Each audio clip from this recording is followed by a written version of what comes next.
मोहम्मद अली शाह जी, आप किस तरह से इसे देख रहे हैं? देखिए 75वां यौम जमहूरिया है आज और इस मौके पर हर कोई इस दिन को खास बना रहा है। कर्तव्य पथ पर अब से थोड़ी देर में परेड भी शुरू हो जाएगी और इस बार का यौम जमहूरिया आपके हिसाब से क्यों इतना खास माना जा रहा है, अहम माना जा रहा है? क्योंकि देखिए अब खवातीन दस्ता भी शुरुआत करेगा परेड की, इसलिए भी ये खास है। लेकिन आपके नजरिए से क्या माना जा रहा है, इस बार क्या कुछ अहम हुआ है इस साल जो इसे स्पेशल बनाता है? जी ज़ारा जी, देखिए ये 75 ईयर्स हो गए, यही अपने आप में एक लैंडमार्क, एक स्पेशल है जी। हर गणतंत्र दिवस हर बार स्पेशल होता है और मैं इल्तिजा करता हूं हमारे देशवासियों से कि केवल 15 अगस्त और 26 जनवरी को जय हिंद बोल के और देश का झंडा फहराइए, अच्छी बात है, लेकिन साल भर जो इज्जत फौजियों की या शहीदों के लिए या हमारे फ्रीडम फाइटर्स के लिए तब निकल कर आती है, वही साल भर बरकरार रहनी चाहिए। बिल्कुल। अब ये एक और स्पेशल इसलिए क्योंकि हम अमृत काल की तरफ प्रवेश कर रहे हैं और 100 साल हो जाएंगे, देखते देखते यूं निकल जाएगा वक्त। आज से मैं आपको 16 साल पुरानी बात ले आता हूं मैं, जब मैं खुद स्वयं कर्तव्य पथ जिसको आप कहते हैं, तब राजपथ कहते थे, उस पे था, उस पे असम राइफल्स का मार्चिंग दस्ता कमांड करा था साहिब जी और ज़ारा जी, और मेरे दोनों पाँव में स्ट्रेस फ्रैक्चर थे और उसके बावजूद भी, क्योंकि आपके संवाददाता ने अभी जोश की बात की थी कुछ टाइम पहले, एनपी सिंह साहब के बोलने से पहले, तो मैं आपको बताता हूँ जोश जो हमारे दस्ते का था, मेरे अलावा मेरे साथ में जो ट्रूप थे, जो फौजी थे, जो जवान थे, उनको भी स्ट्रेस फ्रैक्चर थे बाय द वे। इतनी हमारी रिहर्सल करी और वो भी क्यों हुए थे? वो इसलिए हुए थे क्योंकि हमारी जो प्रैक्टिस, हमारी ड्रिल की रिहर्सल जो सुबह के 4 बजे होती थी दिल्ली की सर्दी में, हम जब पाउंड मारते थे स्टैंपिंग के लिए, इतने जोर से मारते थे कि हमारे उस्ताद कहते थे कि ऐसे जोर से मारो कि गड्ढा हो जाए जमीन में, ऐसे मारते थे हम जमीन पे। तो उसको जोर से मार मार के हमारे पाँव में स्ट्रेस फ्रैक्चर हो गया था, हमारी हड्डियां फूल गई थी, टूट गई थी, लेकिन उसके बावजूद भी हमने हिम्मत नहीं हारी, हमने हार नहीं मानी, हमारे जवानों ने और हमने मिलकर साथ में वो परेड करी और वो परेड राष्ट्रपति की तरफ धार के सलामी दी हमने। और ये था जोश, जुनून। देखिए इंसान को एक उंगली में फ्रैक्चर हो जाए बच्चे को, तो वो इम्तिहान नहीं लिखता, कहता है नहीं मम्मा, नहीं बाबा, आज मैं स्कूल नहीं जाऊंगा, आज मेरे पाँव में चोट है। हमारे तो दोनों पाँव में फ्रैक्चर थे।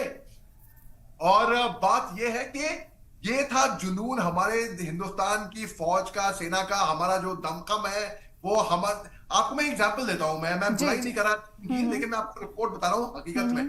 जब जाड़े आते हैं ना, हमारी ट्रेनिंग ऐसी होती है, हमारे जाबाज फौजी अपनी जान की परवाह करे बगैर अपनी जान की बाजी लगा देते हैं, अपनी जानों पे खेल जाते हैं और बर्फीले चट्टानों पे, दूर दराज इलाकों पे, जहां पे छुट्टी भी टाइम पे नहीं मिलती, ताकि हमारे मुल्क के आवाम महफूज रह सके, वो गणतंत्र दिवस अच्छी तरीके से मना सकें। और चीन के जो फौजी हैं वो चॉकलेट क्रीम सोल्जर है, मैं बुराई नहीं कर रहा हूं, मैं बता रहा हूं, वो चॉकलेट क्रीम सोल्जर है, उनसे जाड़े झेले नहीं जाते, वो रोबोटिक आर्मी मशीन की टेक्नोलॉजी का इस्तेमाल करते हैं।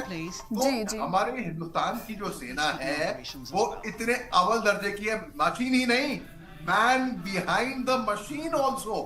जैसे कि हमने देखा 27 फरवरी 2019 को ग्रुप कैप्टन अब है, तब विंग कमांडर अभिनंदन वर्धमान, क्योंकि पाकिस्तान में क्रैश लैंड हुए थे, उन्होंने उनका जोश, जज्बा, जुनून पूरी दुनिया ने, पूरे देश ने, पूरी दुनिया ने देखी कि उन्होंने पाकिस्तानियों क्या कहा था, उन्हें कहा था आई एम नॉट। जी, आपको रोकना चाहूंगी माफी के साथ। मोहम्मद अली शाह जी, इस वक्त राष्ट्रपति पहुंच चुकी हैं कर्तव्य पथ पर, सीधी तस्वीरें दिखा दे अपने नाज़रीन को।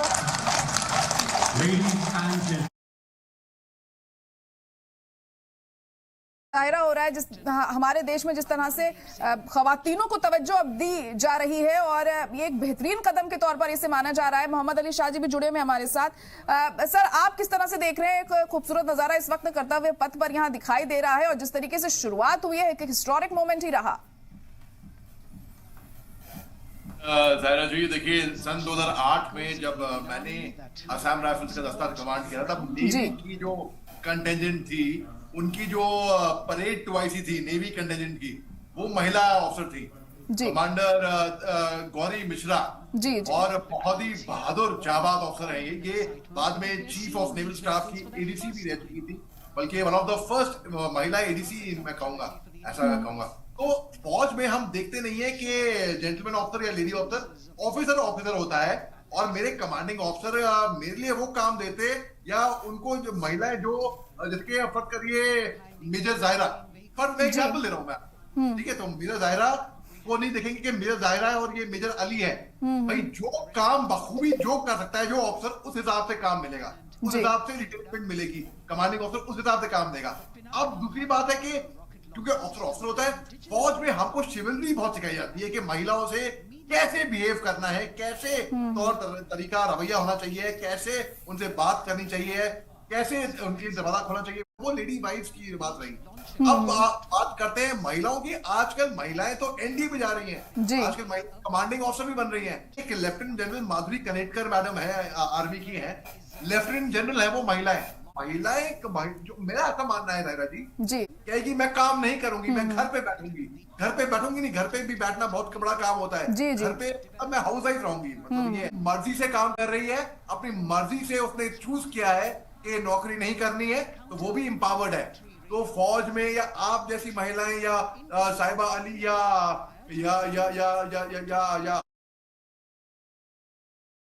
हसन मैडम जो है, जितने भी आपके जितने भी हैं वो एम्पावर्ड है ही है। मगर एक महिला जो बोले कि भाई मेरे को हाउस वाइफ बनना है, वो भी एम्पावर्ड है। तो महिला क्योंकि जिंदगी में अगर आगे बढ़ना है तो कंधे से कंधा मिला के, कंपटीशन नहीं, कोऑर्डिनेशन, कोलैबोरेशन, तो बल्कि कंपटीशन नहीं होना चाहिए, बल्कि हमें सपोर्ट करना चाहिए दूसरों का, दूसरे हमको सपोर्ट करेंगे तभी सीढ़ी चढ़ पाएंगे। हमने उनको उठाया, उनने हमको उठाया, हमने उनको उठाया, उनने हमको उठाया, तभी हम आगे बढ़ पाएंगे। अकेले कोई पार नहीं कर पाया है, सबके सब सपोर्ट लेकर। तो मुझे बहुत गर्व है कि मैं एक ऐसी सेना, एक ऐसी भारतीय सेना से आता हूं जहां पे चाहे ऑफिसर का आदर किया जाता है, चाहे महिलाएं। एक और बात आखिरी तौर में मैं ये बोलूंगा आपको, जब मैंने जनरल का दस्ता कमा किया उसी साल में 15 जनवरी को आर्मी डे होता है, तो आर्मी चीफ थे तब जनरल दीपक कपूर साहब, बड़े अच्छे शानदार, हमारी एक है रेजिमेंट वाटसरी, उनके घर से मैं एमसी का प्रोग्राम करा था। तो एक मंच था पेड़ के ऊपर, मैंने कहा कि ऐसा क्यों होता है कि अब तक मैंने देखा नहीं कि कोई भी महिला ऑफिसर परेड कमांड नहीं करा। उसके 11 साल के बाद मैंने देखा वही असम राइफल्स का मार्चिंग दस्ता एक महिला ऑफिसर मेजर खुशबू कन्वर ने कमांड किया, बखूबी कमांड किया, उनसे मैं टच में हूं। और असम राइफल्स का और पूरा महिला का कंटेंजेंट था, केवल कंटेंजेंट कमांडर ही महिला नहीं थी, कंटेंजेंट ही पूरा महिलाओं का था। और अभी 8 दिसंबर को मेजर बॉब सातिंग असम राइफल्स का लेक्चर हुआ था, वहां पे मैंने देखा कि महिलाएं जवान, महिलाएं हवलदार, अदर रैंक्स महिलाएं वो भी फौज में आ रही हैं। तो मतलब कि वो मेंटली टफ बहुत होती हैं। फौज में जो हमको ट्रेनिंग मिलती है वो इसलिए नहीं कि फिजिकली टफ हो ना, ताकत यहाँ पर है, ताकत जहन में है पूरी। अगर जहन से हम हार मान लिए तो हार मान लिए। आज हिंदुस्तान की ताकत इसलिए है, दुनिया भर में दमखम है हमारा, क्योंकि हम महसूस करते हैं, हम अपने आप को सोचते हैं कि हम ताकतवर हैं, इसीलिए हम ताकतवर हैं। तो जब हम महिलाओं की विमेन एम्पावरमेंट की बात करते हैं, मेरे को बड़ी खुशी है। इंदिरा नूई जो IIM कलकत्ता से हैं, और मैं भी वहां का पढ़ा हूं, तो हमारी वो इलस्ट्रियस एलुमनाई है। तो इंदिरा नूई जैसे इस मुल्क में, हमारे मुल्क की राष्ट्रपति खुद महिलाएं हैं। तो महिलाएं का बिल्कुल जो मैं नहीं सोचता कि उनको एम्पावर करना चाहिए, वो ऑलरेडी एम्पावर्ड है, ऑलरेडी। आप मुझे बहुत फख्र है, बहुत नाज है जाहिर। अब शबनम हसन, अली मैडम जो है, आप जैसे एंकर जो है, मतलब वो देश की शान है। बिल्कुल जाहिर तौर पर देखिए, फील्ड कोई भी हो, जैसे कि आपने बोला कि अगर कोई होम मेकर महिला होना चाहती है, तो मगर उस फील्ड में आपको आगे बढ़ना चाहिए। आप कोई भी क्षेत्र चुने, लेकिन उसमें आपको ऊंचाई पर पहुंचना है, ये एक मकसद होना चाहिए। और महिला सशक्तिकरण की दिशा में एक बेहद ही शानदार कदम है जो आज इस तरीके से परेड की शुरुआत हुई है महिला दस्ते के साथ। मोहम्मद अली शाह जी, देखिए अभी तमाम झांकियां की शुरुआत हो चुकी है, अब परेड शुरू हो चुकी है यहाँ पर। और सबसे अहम चीज एक हम ये देखते हैं, इन झांकियों के जरिए जो हमारी संस्कृति होती है, परंपरा होती है, वो जाहिर होती है। और हमारे देश की खूबसूरती ही यही है, यूनिटी इन डाइवर्सिटी में हम देखते हैं जिस तरीके से इन झांकियों में वो अपने आप में ही काफी खास है और यही एक स्पेशलिटी होती है हमारे देश की। मोहम्मद अली शाह जी। जी जी दादा जी, आपने बिल्कुल दुरुस्त फरमाया है। देखिए, हर स्टेट से एक झांकी जाती है तकरीबन, और एक हर स्कूल से, हर स्कूल तो नहीं, मतलब बच्चों की, एनसीसी की, हर तरह। और ये बहुत बड़ी बात होती है, खासतौर से एनसीसी, क्योंकि मैं खुद एनसीसी का कैडेट रह चुका हूँ। तो एनसीसी में रिपब्लिक डे परेड करना बहुत बड़ी बात होती है। तो हर स्कूल, मतलब हर स्टेट से रिप्रेजेंट करती है वहां का कल्चर, वहां का तौर तरीका, वहां का ड्रेस, वहां का। तो ये झांके जाती है। आज से 1987 की बात है, जब मैं बच्चा था। मेरी सगी बहन का सिलेक्शन हुआ था स्कूल से 26 जनवरी की परेड में जाने के लिए। लेकिन 23 जनवरी को, उसी टाइम पे, उसी साल 1987 में अनफॉर्चुनेटली मेरे नाना जान का इंतकाल हो गया था। तो हम वो उसमें शरीक नहीं हो पाई। लेकिन उसी साल हमारा खानदान पिछले 200 सालों से फौज में खिदमत कर रहा है। मेरे एक चाचा हैं जो कि फौज में थे, और उन्होंने आर्मर्ड कोर का कंटिजेंट कमांड किया था 1987 में। और तब ब्रिगेडियर जसदेव सिंह साहब की आवाज कमेंट्री वो करते थे, कंधे से कंधा मिला के जा रहे हैं और इस्लामी दे रहे हैं राष्ट्रपति को। इस तरीके से वो कमेंट्री मेरे कानों में बार बार गूंजती थी। और मैं देखता था परेड, मैं कभी मिस नहीं करता था। मैं हमेशा टीवी लगा के, दूरदर्शन पे खास तौर से मैं देखा करता था कि भाई हाँ, क्या परेड हो रही है, क्या जाके, क्योंकि उस जमाने में तब दूरदर्शन नहीं था, तब बाकी चैनल आए नहीं थे उस टाइम पे। तो ये जोश, ये जज्बा, ये जुनून मेरे दिमाग में था हमेशा से। और केवल अगर हम झांकी को देखें तो कभी आर्टी रेजिमेंट की मिसाइल, कभी आर्मर्ड कोर, कभी नेवी की, कभी एयरफोर्स की, तो कभी पैरामिलिट्री की, पुलिस की, जो आपने देखा। एक मेरे को 4 पंक्तियां हैं, कंधों से मिलते हैं कंधे, कदमों से कदम मिलते हैं, हम चलते हैं जब ऐसे तो दिल दुश्मन के हिलते हैं। और एक और है, भूलेगा ना ये जहां, हम कुछ ऐसा कर जाएंगे अपने वतन के लिए, हम हंस के मर जाएंगे। तो ये जो जोश, जो जुनून हमारे उस्ताद कहा करते थे हमको, जब हम प्रैक्टिस कर रहे थे 26 जनवरी की, कठोर भयंकर प्रैक्टिस होती है, दिखता बड़ा आसान है, लेकिन जो इसके पीछे जाता है वो हम जानते हैं, क्योंकि हम राजपथ पे, अब कर्तव्य पथ हो गया, उस पर हम चल चुके हैं। वो कहते थे, जब आप स्टैंपिंग करो तो ऐसे करो जेंटलमैन कि जमीन पे खड्डा हो जाना चाहिए। ऐसे साथ होते हैं जो ट्रेनिंग हमारी होती थी उस टाइम पे। और बस यही कारण है कि जब हम मारते थे, कदम जमीन पे था, तो तभी हमको फ्रैक्चर हो गए थे पाँव में मार के। लेकिन वो जोश कभी कम नहीं हुआ।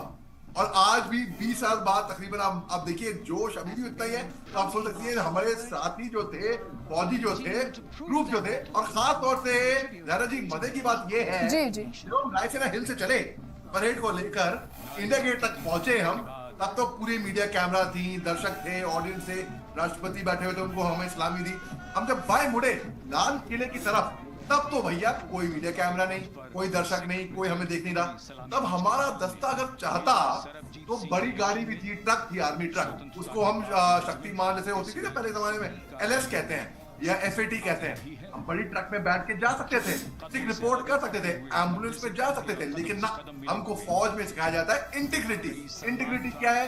इंटीग्रिटी होती है अपने प्रति ईमानदार होना, जब कोई आपको देख नहीं रहा है। जब लोग आप पे देख रहे हैं, तब तो हाँ, आप तो बड़े अच्छे, आप बच्चे जो होंगे वो स्कूल में पढ़ेंगे क्योंकि टीचर देख रही है, पापा मम्मा देख रहे हैं। लेकिन अपने आप खुद स्वयं अपने लिए करना। जी आगे भारत बढ़ रहा है और एक बड़ा मैसेज यहाँ पर इस परेड के जरिए पूरी दुनिया को मिलता हुआ दिखाई दे रहा है। यूनिवर्सिटी डाइवर्सिटी साफ तौर पर दिख रही है और टेक्नोलॉजी में जिस तरीके से हम आगे बढ़ रहे हैं वो अपने आप में काबिले तारीफ है। मोहम्मद अली शाह जी, फिर हम ये भी इस परेड के जरिए दर्शाया जा रहा है, मुजाहिरा हो रहा है इस बात का कि हम किसी भी फील्ड में पीछे नहीं है, हम हर चीज में हमारा जो दमखम है वो बरकरार है और हम पीछे हटने वाले नहीं है इतनी आसानी से। प्रयास और उनकी भागीदारी को मोहम्मद अली शाह जी, आप सुन पा रहे हैं? जी हाँ, मैं आपको सुन पा रहा हूँ। आप सुन पा रहे हैं? जी हम आपको सुन पा रहे हैं। यही आपसे जानना चाह रही थी कि हम कितने केपेबल हैं, ये भी साफ तौर पर इन झांकियों के जरिए हम पूरी दुनिया को दिखा रहे हैं। जी हाँ, सुना मैंने।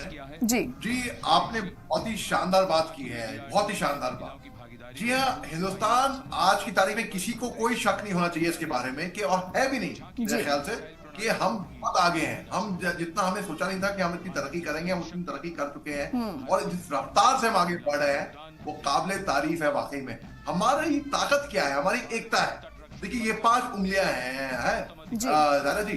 अब 5 उंगलियों में से एक उंगली को भी चोट आती है तो हम मुट्ठी नहीं मार पाएंगे, बिल्कुल दुश्मन को है वो नॉकआउट पंच नहीं दे पाएंगे। तो इसलिए ये 5 उंगलियां अलग अलग शेप साइजेस की हैं, लेकिन बस ठीक उसी तरीके से हिंदुस्तान में चाहे Manipur, Nagaland, Mizoram, Tripura, Arunachal, north east part of India हो, चाहे गुजरात, महाराष्ट्र, राजस्थान इस साइड पे हो, चाहे तमिलनाडु, केरला, कर्नाटका, आंध्रा साउथ में हो, चाहे जम्मू कश्मीर, हरियाणा, पंजाब ऊपर हो नॉर्थ में, कहीं पे भी हो, हम चाहे महाराष्ट्र क्यों ना हो सेंट्रल में, हम सब एक साथ हैं, हम सब हिंदुस्तानी हैं। और यही ताकत और यही झांकियां दिखाती हैं, दर्शाती हैं हमारी यूनिटी ऑफ डाइवर्सिटी। इसको कहते हैं कि हम एक सैलेड बोल नेशन है। मैं कोट करता हूं लेफ्टिनेंट जनरल जमीरुद्दीन शाह साहब की किताब, जो कि वाइस चांसलर रह चुके हैं अलीगढ़ मुस्लिम यूनिवर्सिटी की। उन्होंने किताब लिखी थी द सरकारी मुसलमान। उसमें उन्होंने लिखा है कि हिंदुस्तान एक सैलेड बोल नेशन है, एक मेंटल मेल्टिंग पॉट नहीं है। अनलाइक वेस्ट में कुछ लोग मेंटल मेल्टिंग पॉट है, हम लोग, हमारी ताकत ये है कि हम सब हिंदुस्तानी हैं, हम सब एक हैं। हिंदू, मुस्लिम, सिख, ईसाई आपस में सब भाई भाई, और मजहब नहीं सिखाता आपस में बैर रखना। और सारे जहां से अच्छा हिंदुस्तान हमारा। मैं इंटरव्यू ले रहा था विंग कमांडर राकेश शर्मा साहब का, जो कि स्पेस में गए थे पहले, जिनको अशोक चक्र से नवाजा गया था। उन्होंने कहा जब इंदिरा गांधी जब प्रधानमंत्री थी उस टाइम, उन्होंने पूछा तुमको ऊपर से स्पेस से हिंदुस्तान कैसे लगा, उन्होंने कहा सारे जहां से अच्छा हिंदुस्तान हमारा। तो इसमें तो कोई शक की बात है ही नहीं। ये सारे देखिए मैंने दुनिया घूमी है भाई, मैं काफी मुल्कों में, हम जैसे कई लोगों ने मुल्कों में, वहां पे मैं टेडेक्स टॉक देने बाहर विदेश भी गया हूँ, मगर ऐसा मुल्क कहीं पे नहीं मिलेगा। लोग ढूंढने भी जाएंगे तो हिंदुस्तान जैसा मुल्क, वाकई मैं बता रहा हूँ, मैं गारंटी दे रहा हूँ इस बात की, अश्योरेंटी, कि ऐसा मुल्क हमारा जो हिंदुस्तान है, जितना प्यारा हिंदुस्तान है, वैसा कहीं नहीं मिलेगा। तो ये हिंदुस्तान की यूनिटी इन डाइवर्सिटी को भी दर्शाती है। जी बिल्कुल, जाहिर तौर पर ऐसा मुल्क ढूंढने से भी नहीं मिलेगा।